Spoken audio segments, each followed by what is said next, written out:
මේ ලකුණ්ඩ බද්දිය සංසාරී ඉපදිලා හිටියා රජ කෙනෙක් වෙලා බරණැස් නුවර. මේ රජාගේ විනෝදාංශයම තමයි වයසක අයත් එක්ක විහිළු කරන එක. සීයලා ගෙනල්ලා සීයලාට නටන්න කියනවා. ආච්චිලාට කලයක් අතට දීලා කලගිරි නැටුම් නටන්න කියනවා. ඊට පස්සේ ගොඩාක් විහිළු කරනවා.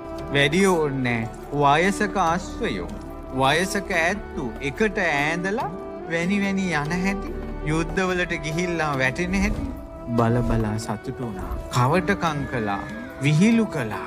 මේම වයසක අයට විහිළු කරනකොට ඊළඟ වයසක අය පාර යනකොට ඇඟේ හැප්පෙනවා. රැවුල් අදිනවා.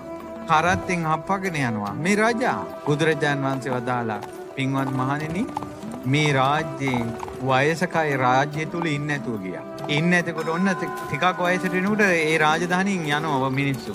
එතකොට අර දරුවෝ අම්මට සලකන්නේ නැහැ. තාත්තට සලකන්නේ. දෙමව්පියන්ට සැලකීම කියන එක නැති වෙලා ගියා. වැඩිහිටියන්ට සැලකීම කියන එක නැති වෙලා ගියා. වැඩිහිටියන්ගේ අවවාද ලබනවා කියන එක නැති වෙලා ගියා. පින්වත් මහණනි බොහෝ කාලයක් දෙව්ලොව දෙවියන් ඉපදෙන්නේ නැතුව ගියා.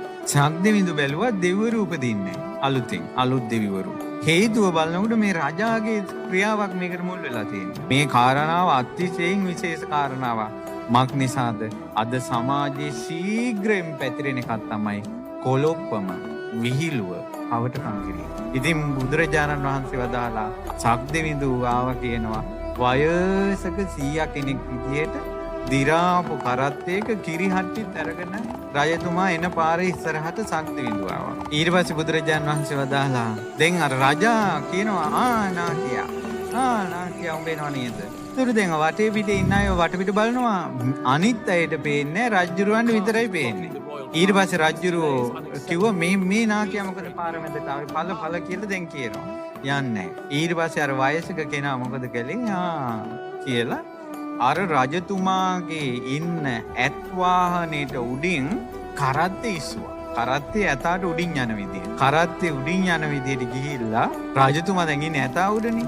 කිව්වා උඹට නාකියෝ පෙන්නන්න බෑනේ කියලා අර කිරිහට්ටි ටික අරගෙන ගැහුවා ඔළුවේ. සක්දෙවිඳු අහසේ ශනේකින් අහසේ ගිනි ගන්න යකදාවක් අරන් එනේ ඉඳලා කිව්වා කාට හරි විහිළු කරලා තිබ්බොත් කවටකම් කරලා තිබ්බොත් පලන ඔළුව.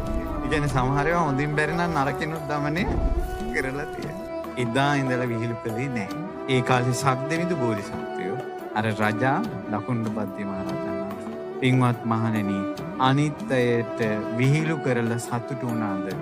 තමන් අනිත් අයට විහිළුවක් වුණා.